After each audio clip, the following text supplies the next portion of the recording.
رسول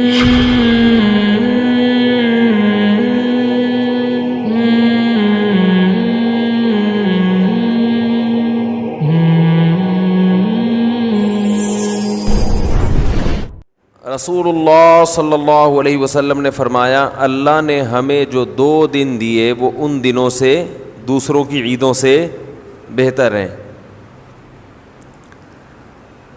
بھائی کیسے بہتر ہیں؟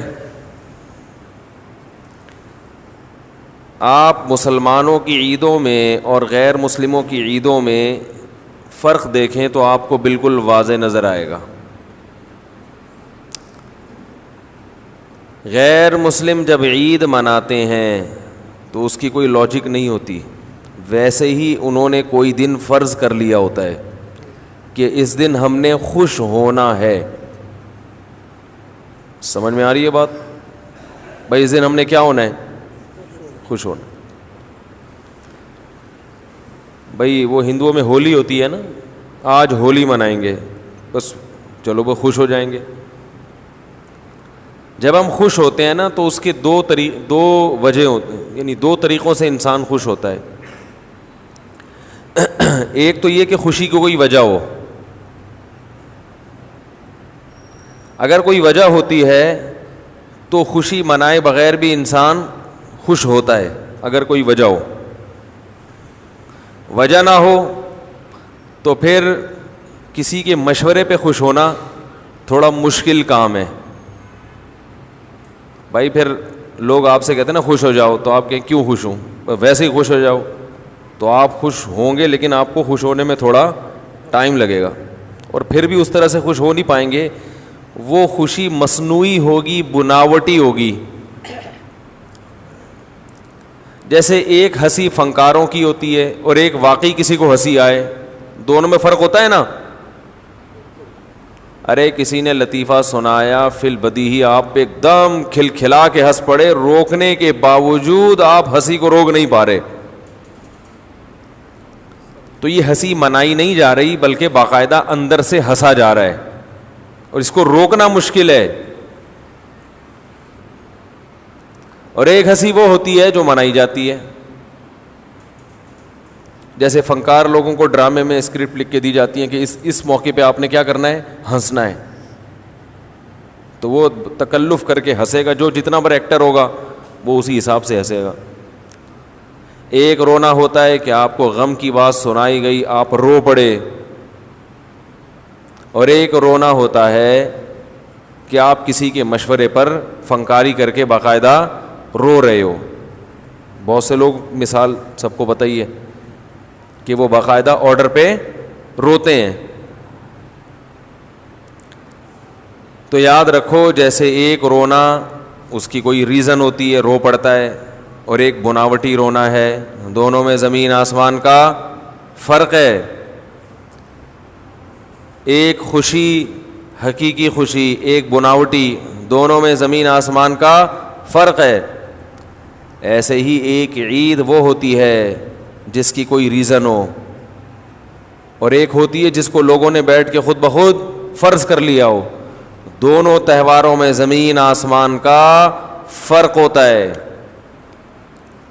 غیر مسلموں کی عیدیں گڑی ہوئی ہیں، بنائی ہوئی ہیں، مسلمانوں کی عیدوں میں کوئی ریزن ہے جس کی وجہ سے مسلمان اس دن خوشی مناتے ہیں۔ ہمیں نبی نے 2 عیدیں دی، ایک عید الفطر اور ایک عید الاضحیٰ، یہ اللہ نے دی ہیں۔ اصل میں نبی تو محض نمائندے ہیں، اللہ کے پیغام پہنچانے والے ہیں۔ عید الفطر میں کس بات کی خوشی ہے؟ اب یہ جو مسلمان قربانی کر رہے ہیں، بتاؤ کروڑوں اربوں روپے اڑا رہے ہیں کہ نہیں اڑا رہے؟ کس پہ اڑا رہے ہیں؟ اپنی ذات پہ، اپنے لیے۔ اگر گوشت کھانے کے لیے قربانی کرے انسان تو اتنا مہنگا جانور مارکیٹ سے لینے کی ضرورت نہیں ہے۔ صرف گوشت اپنے چٹخارے کے لیے کوئی کر رہا ہو نا قربانی، تو اتنا مہنگا جانور نہیں خریدے گا وہ، یہ سستا قصائی سے آپ کو کئی گنا زیادہ سستا مل جائے گا۔ یہ تو غریبوں کا پیٹ بھرا جاتا ہے اس سے، اللہ کو خوش کیا جاتا ہے۔ اتنا تو دنیا میں کوئی غیر مسلم اپنے تہوار پہ پیسہ خرچ نہیں کرتے. اور دیکھو ان کے ہاں جو پیسہ خرچ ہوتا ہے نا تہواروں پہ, وہ عیاشیوں پہ ہوتا ہے, شراب کباب پہ, لڑکیوں پہ, زنا پہ. اسلام میں جو 2 عیدیں اللہ نے دی ہیں ان میں عیاشیوں پہ پیسہ خرچ نہیں ہوتا. عید الفطر میں فطرانے نکلتے ہیں غریبوں کے لیے, خوش ہو کے بھی غریبوں کو کھلا رہے ہیں, ٹینشن میں بھی غریبوں کو کھلا رہے ہیں. ہے بھائی کوئی پریشانی آ گئی تو کہتے ہیں نا صدقہ کرو صدقہ, بلائیں ٹلیں. کہ غیر مسلموں کی جو عیدیں ہیں ان میں وہ خوش ہوتے ہیں, حالانکہ خوش ہونے کی کوئی معقول وجہ موجود نہیں ہوتی, ویسے ہی سیلیبریٹ کر رہے ہوتے ہیں. آج 25 دسمبر ہے تو خوش ہو, کیوں ہو وہی کوئی وجہ نہیں سمجھ میں آئی آج تک. وہ کہتے ہیں حضرت عیسیٰ پیدا ہوئے تھے تو ہو گئے تھے نا, اب تو چلے گئے نا دنیا سے, اب دوبارہ اگر پیدا ہونے کا چانس ہو یا ہو رہے ہوں تو چلو بات بھی ہے. وہ تو تھے, وہ دن تو گزر گیا وہ 25 دسمبر کا.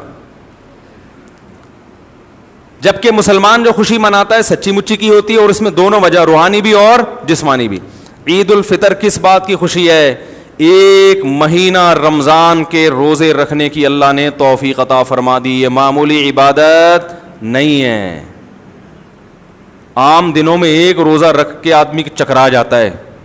کئی دفعہ ارادہ ہوتا ہے نا صبح روزہ رکھیں گے, صبح سحری میں آنکھ کھلی, چھوڑو یار کوئی فرض تھوڑی ہے, اگلے پیر کو رکھ لیں گے, ہوتا ہے نا, اگلی جمعرات کو رکھ لیں گے. اور رکھ لیتا ہے تو ایسے لگتا ہے جیسے امام مہدی کا چھوٹا بھائی. لوگ بھی کہتے ہیں روزہ ہے, ماشاءاللہ یار روزہ ہے. رمضان میں کنٹینیو کتنے 29-30 رکھتا چلا جاتا ہے, چاہے شدید گرمی ہو سردی ہو, اس کی صحت پہ کوئی فرق نہیں پڑتا. کتنی ٹف محنت. اور پھر رات تراویح بھی پڑھنے کی توفیق بہت سوں کو مل بھی جاتی ہے الحمدللہ. سارا دن کے تھکے ہارے پھر تراویحاں چل رہی ہیں. پھر آخری عشرے میں کتنے لوگ مسجدوں میں آ کے بیٹھ جاتے ہیں, پھر لیلۃ القدر کی تلاش میں عبادت. کیسا ہی گناہگار سے گناہگار مسلمانوں, کچھ نہ کچھ تو چینجنگ رمضان میں آ ہی جاتی ہے. عام مہینوں کی نسبت رمضان نسبتاً اچھا گزر جاتا ہے. تو جب رمضان ختم ہوتا ہے, چاند نظر آتا ہے, ایک عجیب روحانی خوشی محسوس ہوتی ہے. لِتُكَبِّرُوا اللَّهَ عَلَى مَا هَدَاكُمْ, اللہ فرماتے تم اللہ کی کبریائی بیان کرو اس کی وجہ سے جو اس نے تمہیں نیک اعمال کی توفیق عطا فرمائی. خوشی ہوتی ہے اللہ تمیز سے رمضان گزر گیا, روزے رکھنے کی توفیق تو نے ہمیں دے دی, عبادت کی توفیق تو نے. یہ روحانی خوشی عید کے دن ہوتی ہے. اگر یہ دن خوشی کا شریعت نہ بھی بناتی تو بھی خوشی ہو رہی ہوتی. اور دوسری خوشی ہوتی ہے جسمانی. 1 مہینہ کھانے کے بعد جب چھٹی ملتی ہے تو مزہ آتا ہے کہ نہیں آتا؟ میں عید الفطر والے دن پٹھان ہوٹل کے 2 پراٹھے صبح ناشتے میں لازمی کھاتا ہوں. کھانے نہیں چاہیے یہ ہوٹل کے پراٹھے میں بہت میدے کے بنے ہوئے ہوتے ہیں اور گھی بھی ہوتا ہے, یہ صحت کو خراب ہی کرتے ہیں, لیکن مزہ اسی میں ہے صبح ناشتے میں. کیا خیال ہے؟ وہ لال آٹا جو ہے نا فائبر والا, صحت کے لیے بہت مفید ہے, لیکن پراٹھے میں مزہ. تو ہم کہتے ہیں آج عید کا دن ہے, طبیعت سے کیا کرو, پھوڑ دو. ویسے بھی کولیسٹرول اتنا کم ہو چکا ہوتا ہے رمضان میں کہ اگر وہ چند دن کچھ پراٹھے کھا لو تو وہ کمی پوری ہوتی ہے, ٹھیک ہے نا, نقصان نہیں دیتا. ہمارے نبی عید الفطر میں صبح اٹھ کے کچھ تناول کرتے تھے, پھر عید کی نماز پڑھنے آتے تھے. حالانکہ ہمارے نبی کھانے پینے پہ حریص نہیں تھے, پھر بھی صبح اٹھ کے کھاتے تھے, یہ بتانے کے لیے کہ آج ہمارا روزہ نہیں ہے, آج ہم کھائیں گے.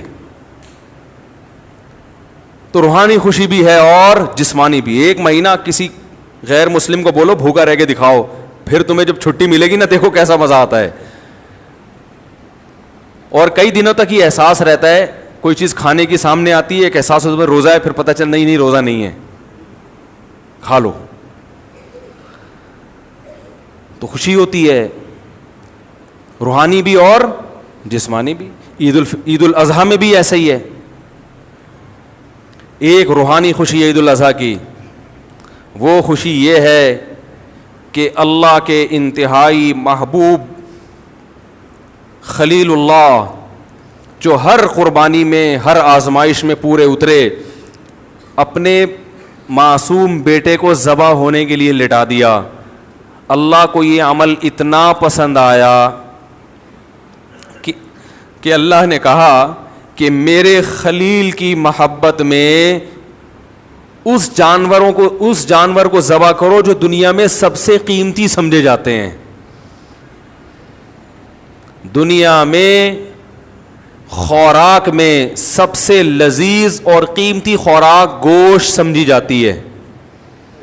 تبھی دنیا میں ہر دعوت میں گوشت کھلایا جاتا ہے, سبزی اور دالوں پہ نہیں ٹرکھایا جاتا. چاہے غیر مسلم ہو یا مسلم, دعوت کا لازمی جز گوشت ہے.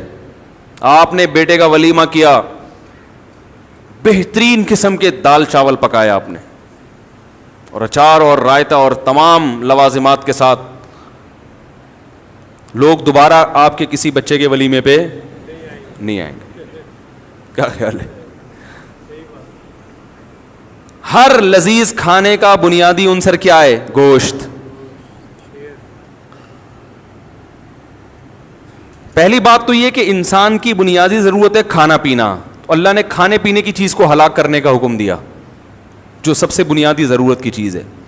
نمبر 2, کھانے میں بھی گوشت, اور گوشت میں بھی یہ 4 جانور ہیں جن کا گوشت پوری دنیا میں سب سے زیادہ کھایا جاتا ہے, لہذا یہ سب سے قیمتی مال ہے کھانے کے لحاظ. اونٹ, گائے, دمبا اور بکری پوری دنیا میں سب سے زیادہ کھایا جاتا ہے. لذت میں بھی سب سے زیادہ, صحت کے لیے مفید بھی سب سے زیادہ. یہ جو گائے نقصان دیتی ہے نا, یہ وہ اس کی وجہ یہ ہے کہ ایکسرسائز نہیں, کھا رہے ہیں گائے, حرکتیں جو ہے وہ یعنی وہ گوشت کھا رہے ہیں مگر حرکتیں گوشت خور جانوروں جیسی نہیں ہے نا. بھائی شیر گوشت کھاتا ہے تو حرکتیں بھی تو شیر جیسی ہوتی ہے نا, اس کی جھپٹنا پلٹنا. آپ گوشت کھا رہے ہو اور زندگی لائف بکری جیسی بیٹھ کے ہر وقت جگالی کرتے رہتے ہو, تو پھر وہ تو بات نہیں بنے گی نا. گوشت ان کو کھانا چاہیے جن کی ایکٹیویٹیز بھی کیسی ہوں, ان جانوروں جیسی ہیں جو گوشت خور ہیں. تو اللہ تعالیٰ نے جو سب سے مہنگے جانور تھے, یعنی اوور آل خوراک کے لحاظ سے, ان کو کاٹنے کا حکم دیا کہ یہ نفیس جانور ہیں, پالے بھی سب سے زیادہ جاتے ہیں, فائدے مند بھی سب سے زیادہ ہیں, ان کو اللہ کی راہ میں کاٹنا شروع کرو. اب دنیا چیختی ہے مسلمان کیا کر رہے ہیں, کیا ہو گیا بھائی؟ ایک ہی دن میں اتنا مال مسلمان ہلاک کر دیتے ہیں. ہمیں روحانی خوشی ہوتی ہے کہ ابراہیم تو اپنے بیٹے کو کاٹنے پر آمادہ ہو گئے تھے. اللہ اگر یہ قربانی قبول کر کے ہمیں بھی ابراہیم علیہ السلام کی صفوں میں کھڑا کر لے تو یہ مہنگا سودا نہیں ہے. بھی ان کی نقل اتارنے والوں میں اگر شمار کر لے تو ہمارے لیے روحانی طور پر خوش ہونے کے لیے اتنا کافی ہے. لوگ کہتے ہیں نا, یہ لبرل لوگ اور مذہب مخالف لوگ بہت مذاق اڑاتے ہیں قربانی کا, کہ کیا ایک دن میں اتنا مال مسلمان ہلاک کر دیتے ہیں, یہ پورے سال اسٹور ہوتا تو بڑا فائدہ ہوتا, غریبوں کو یہ ملتا, فلانا ملتا, گوشت مہنگا ہو جاتا ہے, یہ ہو جاتا ہے, وہ ہو جاتا ہے. ہم کہتے ہیں بھائی یہ پیدا کس نے کیا؟ اللہ نے. یہ تو اللہ نے ہمیں کھانے کی اجازت دیتی, نہ دیتا اجازت تو ہم کاٹ کاٹ کے جلا دیتے, ان کو جلا دیتے ہم ان کو. اور مینا میں جلائے جاتے ہیں بہت سے جانور. حاجی اتنا جانور کاٹتا ہے وہاں سب جانوروں کو ٹھکانے لگانا ممکن نہیں ہوتا. ہمارے نبی نے 100 اونٹ نہر کیے, 100 اونٹ. 100 اونٹوں کو کاٹنے کا کوئی لاجک بنتی ہے؟ اللہ نے کہا میں نے پیدا کیا نا, نہیں ختم ہوں گے, مر نہیں, دل بڑا رکھ, کاٹ دے. یہودی کیلکولیٹر لے کے بیٹھا, اتنے کٹ گئے, اتنے رہ گئے, یہ کیسے ہوگا؟ اللہ کہتے ہیں میں ہوں نا, میں نے پیدا کیا نا. ابراہیم نے اپنے بیٹے کو کاٹا کیا؟ اسی بیٹے کی نسل میں سب سے زیادہ برکت ہوئی ہے. اسی بیٹے کی نسل میں محمد صلی اللہ علیہ وسلم پیدا ہوئے, اور سب سے زیادہ برکت اللہ نے اسی بیٹے کی نسل میں رکھی. آج دنیا میں کوئی قوم اتنی بڑی نہیں ہے جتنے اہل بیت ہیں, سادات ہیں, سیدوں کی تعداد بہت زیادہ, کیونکہ ہمارے نبی کے بیٹی, پھر ان کو اللہ نے حسن اور حسین دیے. حضرت حسن اور حسین کی جو نسل بڑی ہے, بہت اللہ نے برکت دی ہے اس میں. تو اللہ نے بتا دیا کہ کس کے قبضے میں ہے بھائی, میرے کو کاٹو گے کم نہیں ہوگا, بڑھے گا. تو یہ روحانی خوشی ہے, یہ ہر بال کے بدلے میں نیکی, کہ حضرت ابراہیم کی سنت زندہ کروا لی. اس لیے کہتا ہوں قربانی کرتے وقت غل غپاڑے نہ کیا کرو, اللہ کا ذکر کیا کرو. ایک انٹرٹینمنٹ بنایا ہوا ہے, ٹھیک ہے, جانور لے کے گھوم رہے ہیں, سیلفیاں, وہ تو ٹھیک ہے, عید ہے, لیکن جب جانور ذبح کرنے کا وقت ہو تو یہ مستیاں اس وقت بالکل صحیح نہیں ہے. عبادت کا وقت ہے, اللہ کا نام لو, ذکر کرو اللہ کا. تو کچھ مسائل میں انشاءاللہ بھی دعا کے بعد بیان کروں گا قربانی سے متعلق, جو بیٹھنا چاہیں بیٹھ سکتے ہیں. دوسری خوشی ہمیں ہوتی ہے جسمانی, تازہ گوشت وافر مقدار میں.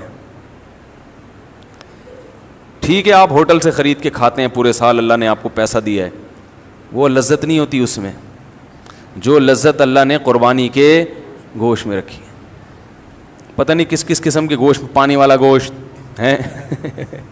پھر قصائی ایک گڑبڑ یہ بھی کرتے ہیں کہ جانور کا خون پورا نہیں نکلنے دیتے, پہلے ہی گلے میں چھرا مار دیتے ہیں, اس سے بلڈ اندر رہتا ہے, اس سے گوشت میں ذائقہ خراب, بیماریاں بھی پیدا ہوتی ہیں.